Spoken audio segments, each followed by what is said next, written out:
Welcome back to another episode of the HR Leaders Podcast, the show where we explore the future of work with industry experts and HR executives in the world's leading global brands. Today, we're joined by Curt White, who's a Senior Vice President and Chief HR Officer at Array Information Technology. Welcome to the show, Curt. How are you? I'm very well. Thank you, Chris. Thanks for joining us. Before we jump in, tell everyone a little bit more about yourself and your organization and your journey to where we are today. I have been in the HR field for better than 20 years. I've spent time behind the desk as an HR practitioner and then in front of clients and consulting firms as a human capital practitioner, providing HR solutions. I live in Northern Virginia in the United States.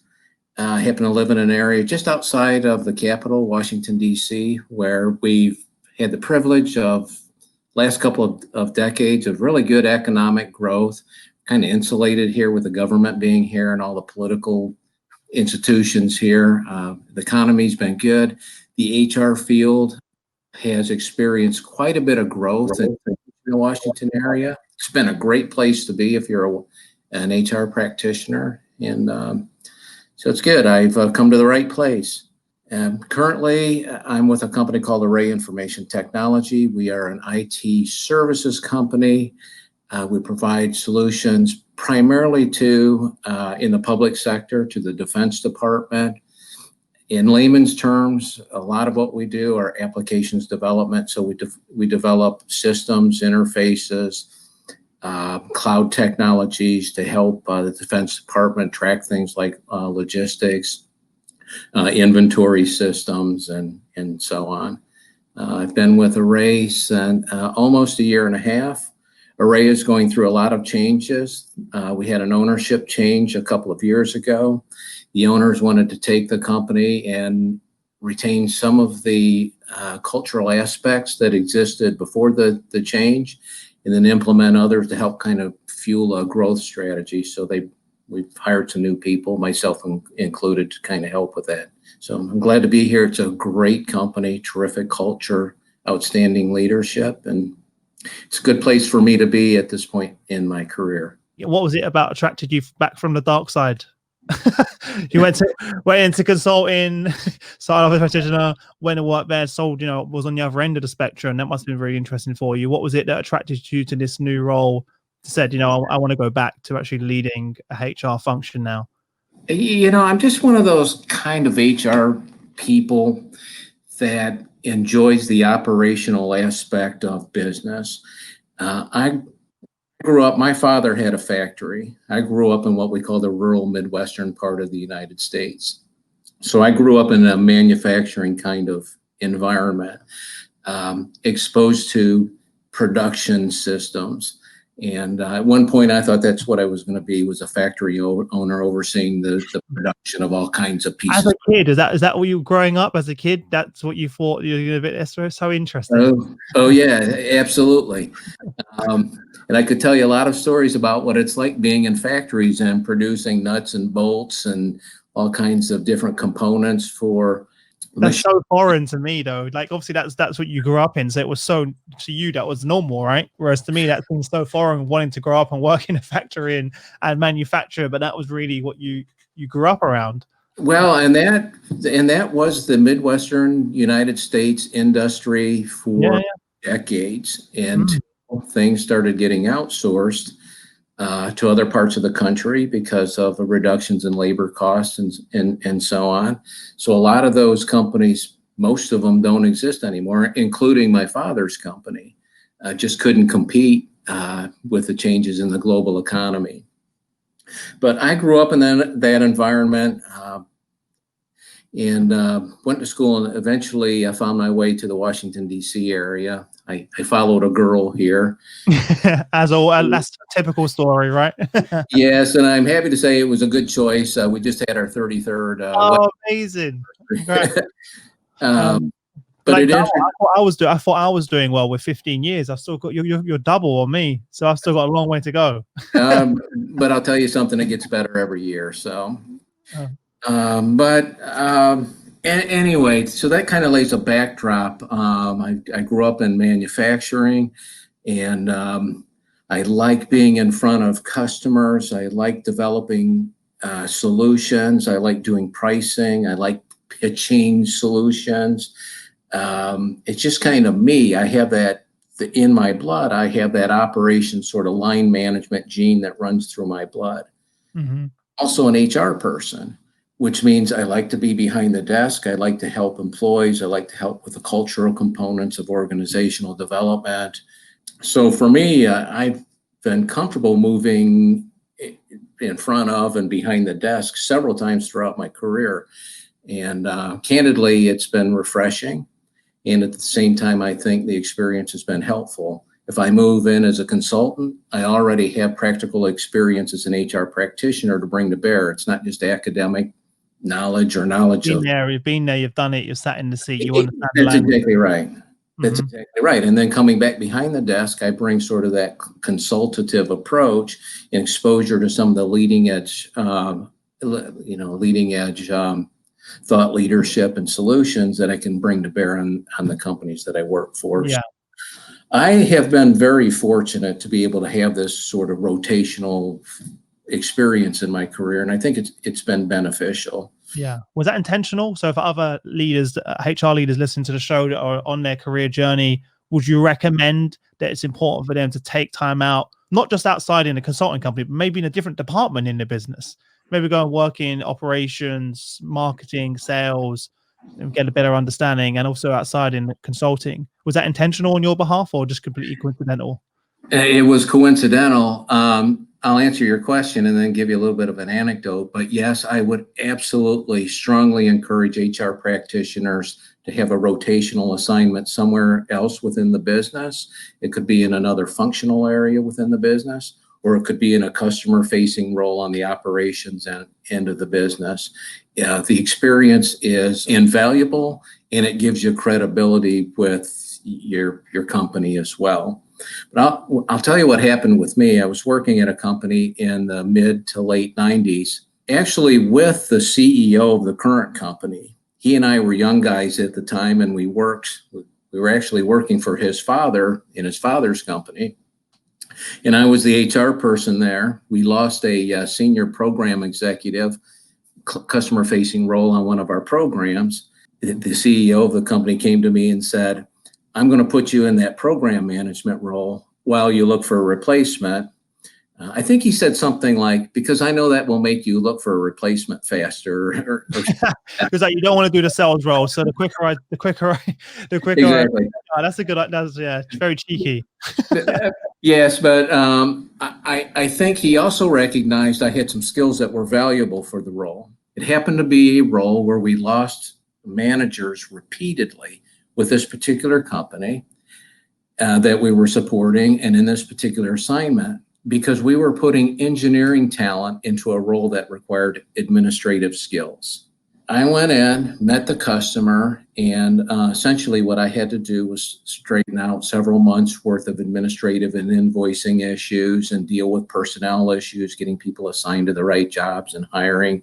Again, it was more of an administrative task than it was in engineering. It turned out to be a great role. I loved it. I loved the customers. We ended up having a long-term positive relationship that lasted for years. And it sort of just set the stage for me. It flipped a switch, and I was like, man, I really like being out here with customers, working with them, finding ways to solve their problems and helping them achieve their own goals and mission. And that was the first of many times in my career I've rotated in and out of customer-facing roles. And the experience, again, has just been absolutely invaluable to me. Yeah, on that point then, because obviously today we're talking about reposition HR to support the business strategy. How has that helped you do that? How has that experience helped you? Because part of this is also selling it to the business, right? You're going to the team, to the board saying, here's my, based on the direction of the business, where we're going, here's my HR strategy to support the business. Part of that is also a sell. This is true. There are a lot of aspects to trying to help align what you do as an HR organization with the direction of the business. It's helped in a number of ways, Chris. First of all, it's helped me understand that you really need to listen, and it's critically important to understand what the customer's pain points and needs are. As HR practitioners, all too often, we might be well-intended and have a lot of subject matter expertise and potentially try to superimpose a solution to a problem that doesn't exist. When you've spent time with customers who are also serving others and you listen and you try to really understand, and through a consultative approach, what it is that the customer needs and expects from you, that's invaluable in terms of crafting the solution that will make a difference for the customer and help make them successful.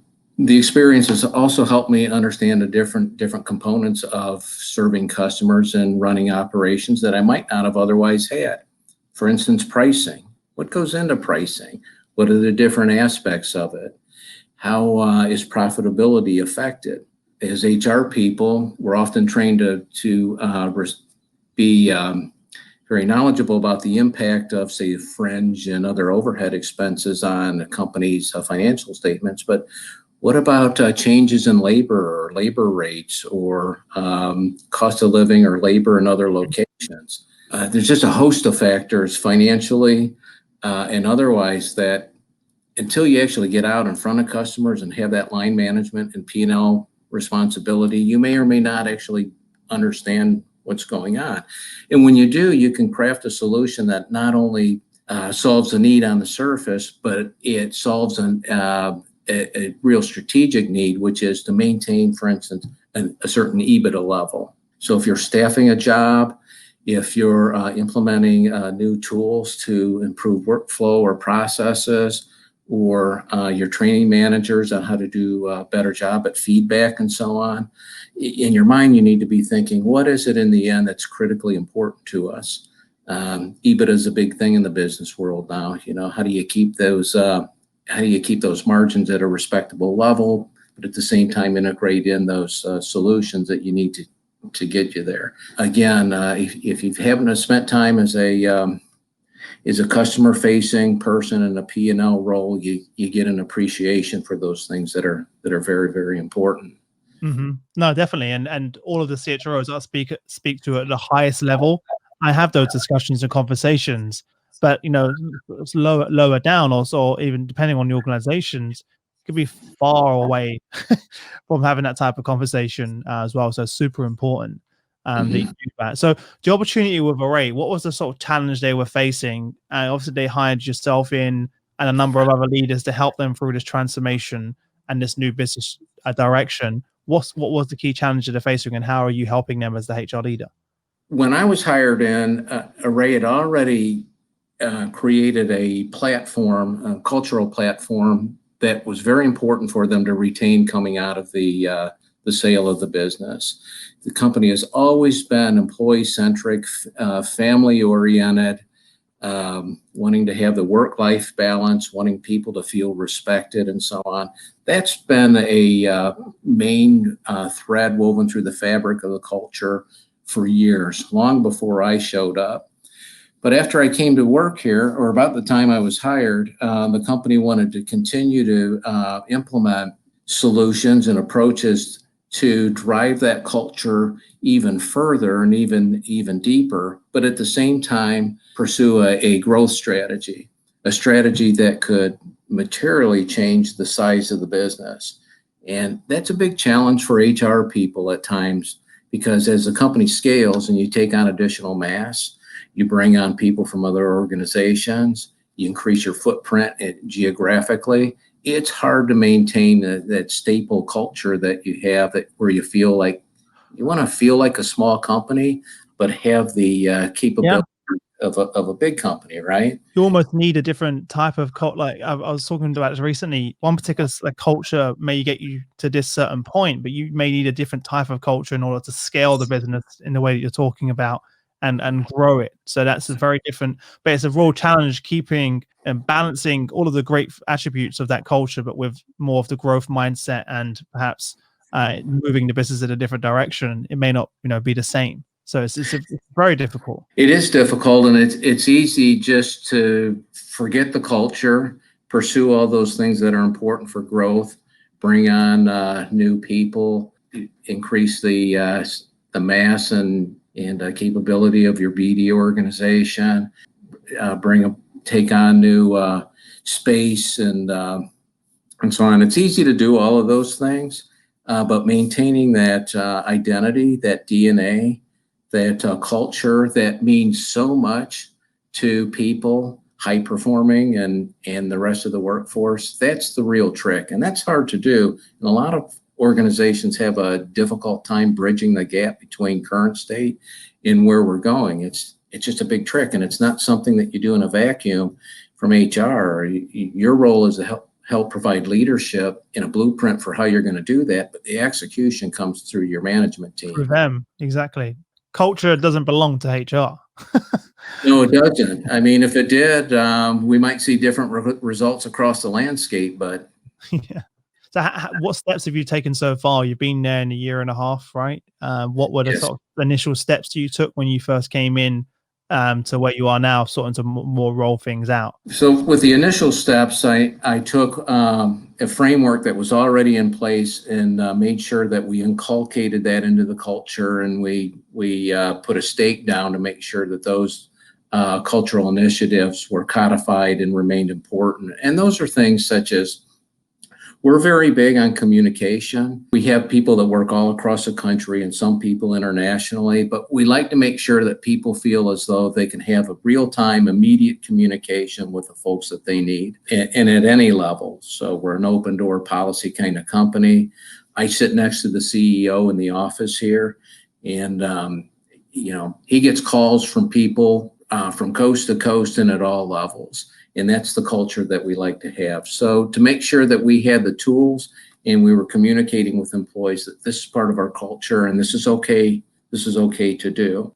Other things that we've done is we've funded things like employee socials, little things like once a month, get out of the office, go down the block to the local watering hole or what have you, socialize outside of work. That's what everyone's missing right now, Curt. I know it is. And we tried to substitute that with the virtual thing, which has mixed results. But again, that's very important to us. It's important that we have multiple times a year, we have ceremonies where we recognize employees for their contributions.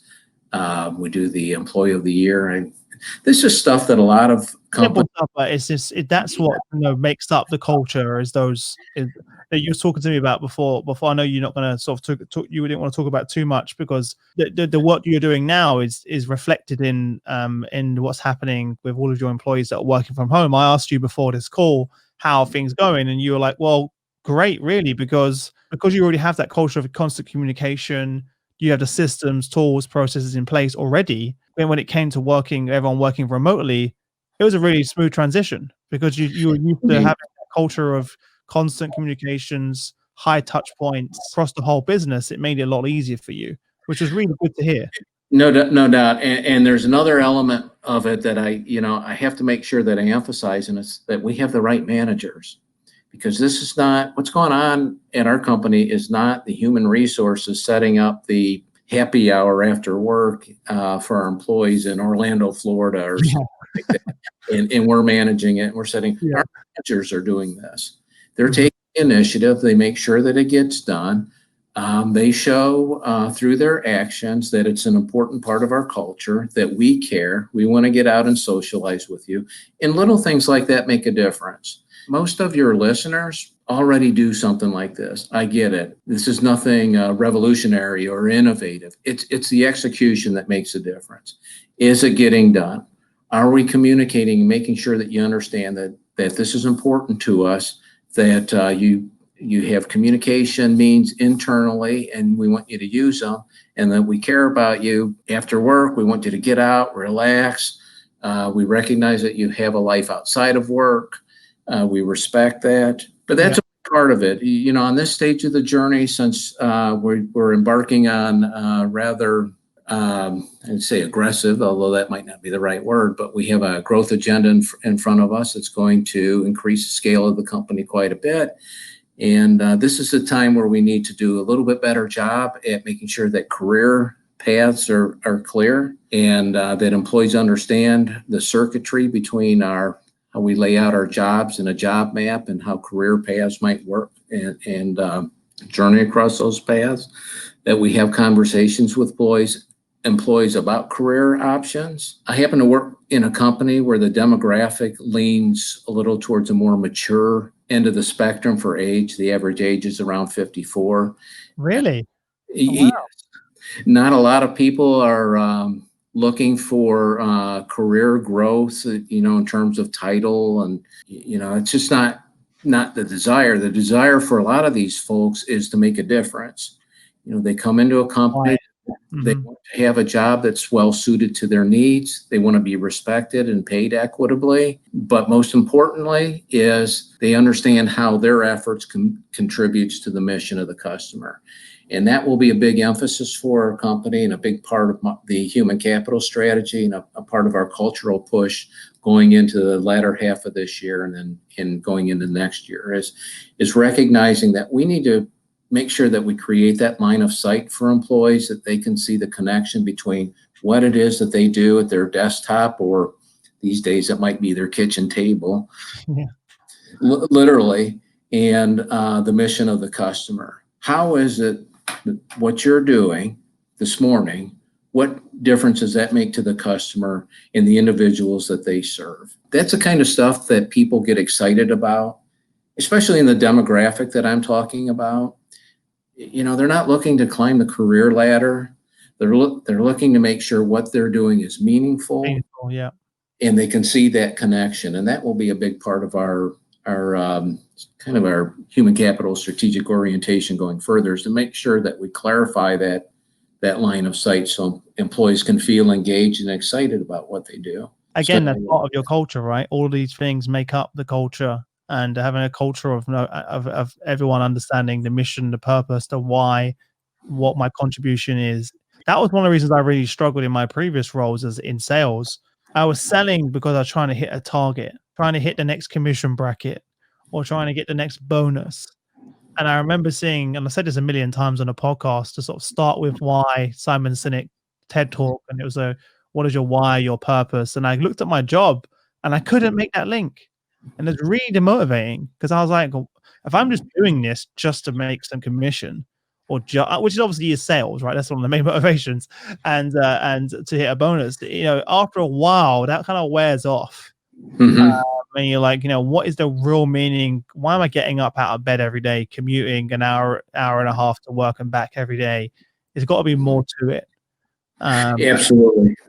Yeah. That gets me to thinking there's a motivational model. I think it's Hertzberg, and there are intrinsic and extrinsic motivators. Or extrinsic are things like pay and position, title, and compensation, basically. Yeah. And that happens to be on the lower levels of Maslow's hierarchy as well. All those things are important, and they have a motivating effect, but they really don't have a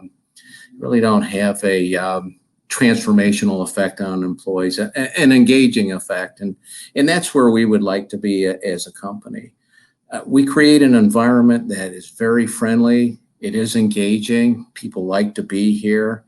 We were just received notice that we were a Washington Post top workplaces awardee. Just a couple of days ago that came out. So they do surveys here in the Washington, D.C. area to recognize organizations that employees rate is very high at working at. And we want to maintain that kind of environment, that kind of a culture, but we want to transform it and move it just a little bit further downstream, so employees can see exactly what that draw, what that connection is, how they make a difference, and then clarify tools, resources, and other things that we can provide that will even further strengthen that alignment. Just out of curiosity, you're talking about the average age within the organization. Does that make it really tough for you to compete for talent, or is there what's the reason why it's that number? Is it just the industry, or just out of interest? It's interesting that you're asking that question. I could see by your reaction when I gave that number that you were a little bit surprised. I think part of it is it's twofold, Chris. First of all, in our industry, it's not uncommon for defense. Yep. Yes, for us to hire people that have actually retired from serving in the I'm with you. Okay. Million or otherwise, and they come out and they already have the subject matter expertise and domain knowledge and leadership skills. Exactly. And a lot of the work that we do, our customers like to see people with that maturity and that experience to come in and do work. So Mhm. Okay, well, I suppose there's no shortage of talent then from that perspective. If you're hiring out of, former military, people that are serving and that have and such an incredible set of skills. Like right. anyone that I've ever hired from a military background has always excelled. Well, that's exactly right. Yeah, and we recognize that as well. When you bring people in that have retired from the military, they bring with them a certain set of skills, a certain set of experiences that really, in many respects, makes them not only immediately productive, but valuable in so many ways because they bring the coaching and leadership skills, the problem-solving skills, the issue resolution, the analytical skills. So they bring a lot of very, very valuable skills to the table that most employers love to have. There's a lot of competition for people that come out of the military because of that, as well as their subject matter expertise in the systems that we work on. And I was just wondering, given the fact you're a technology organization, that was a bit more of the shock. Because when I think of technology, I think in coders, programmers, young techie guys. That was like my unconscious bias and it coming to my mind. But given your industry, the clients that you face, it makes complete sense. and that is not unique to our company. My last employer, also a defense contractor, although we didn't do technology, we did what we would call programmatic types of services. Average age was the same. So here we might be hiring computer programmers, database administrators, systems engineers. The last company, cost analysts, and contract specialists, and so on. Different skill set, but the same phenomenon. The rotational thing where people come out of a career in the military and they come into your organization, and Yeah. they're not ready to retire. Yeah, about to say it's great to know that they have there's companies like yourselves out there though that have that both. It's a win-win. It's just a win-win for everyone involved. So it's pretty cool Yeah. to hear. So what does the next sort of 6 to 12 months look like for you then in the business? What are the main priorities? Have they shifted given current events, or is it or nothing's changed really? Yeah, I think they'll shift a little bit. As far as current events go, the main catalyst for the changes that we'll make in human resources within my organization is to focus on those 2, 3, 4 priorities that really will serve as a driver to help the company achieve its strategic goals and mission. Recruiting always remains a priority in my business. And it will be for the next the rest of the year and beyond. What we provide intellectual capital to our customers, so recruiting is always a very important task that we perform, and it's very competitive. We'll continue to look at recruiting to make sure that we're sourcing and bringing candidates in the right way, but equally important, we're going to look at how we're onboarding people and that transition from outside the organization to coming in. That's a key thing that we'll need to do. That's a key driver of retention, especially in our industry. When you bring people in after a career in public service and they come into private industry, it's a lot different. It's a lot different coming into a private organization, and we need to spend time and make sure that we provide the resources and so on to folks that come in to help them with that transition. Career pathing, career development, and performance feedback, those conversations, those are going to be really important items for us going forward in light of our current strategy or our strategy refresh. A lot of organizations have dispensed with the old performance appraisal systems and have moved towards more conversational system. That's a direction that we would like to pursue here as well. Again, given the demographic that we have, different demographics, even that affects the way people like to receive feedback. And most of us in that more mature demographic just want to make sure that we're we have the right priorities, what we're producing meets customer and manager expectations, and giving feedback if we need to make a course correction or how we can do things a little bit better, but not wait until the end of the year to get a 2, 3, 4 and told what our pay increase is. Yeah, that's definitely, the days of that is certainly gone. I know already you've made the decision that for anyone who can work remotely, which is still a fair decent chunk of your employees, you've said to them, work at home until you're comfortable to come back, which I think is a great decision given the fact that there's different circumstances for everyone. There can't really be a one size fits all approach for this, right? Or here's a date, you got to be back by this date, because it's quite tough given people having, like, no matter self with kids have kids at home, or they're caring for parents, stuff like that.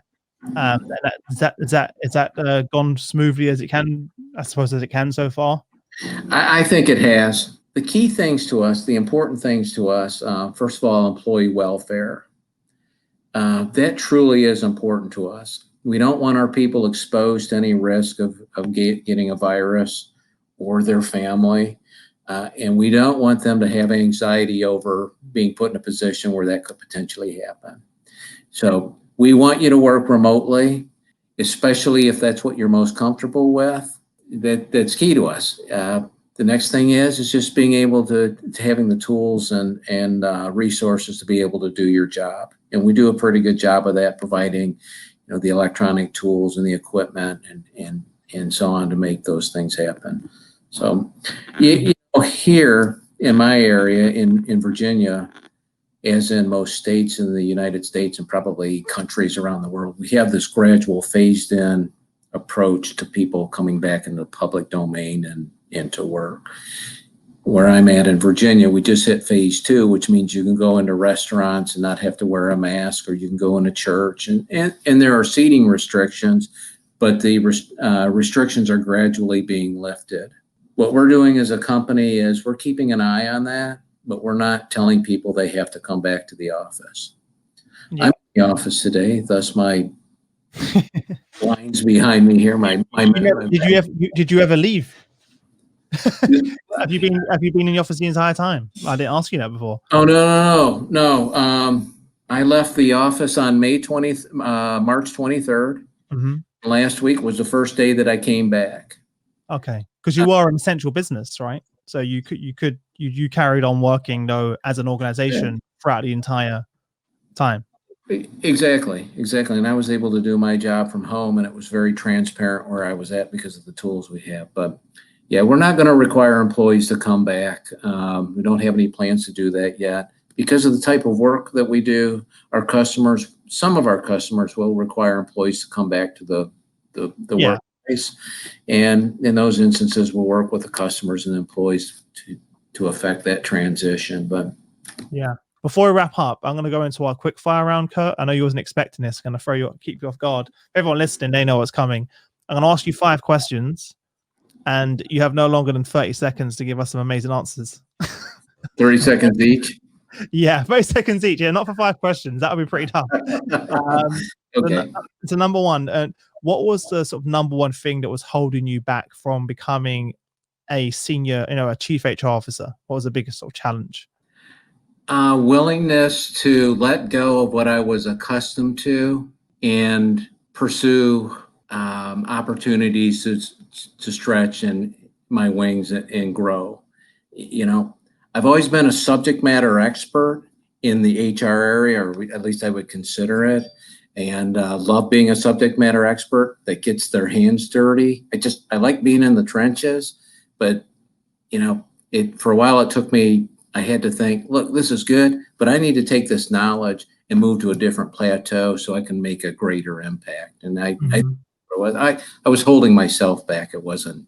Yeah, pretty common, right? Because that's what you're comfortable with and what you know. And taking that next leap of faith is always nerve-wracking and scary. But it's normally the right thing to do. When it's scary and it doesn't feel good, it's probably the right thing. Normally, that's the thing you need to run towards.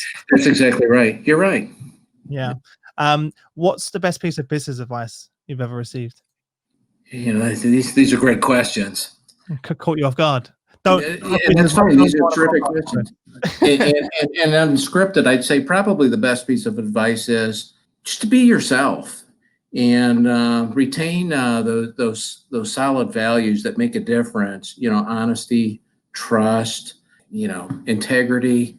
Those are things that matter. People recognize those traits in other folks, and when they recognize those, people become comfortable working with you, and they open up to you, and they're open to forming relationships and with you, and those relationships make a difference for your success and the impact that you can have on a company and on other people. So, I think.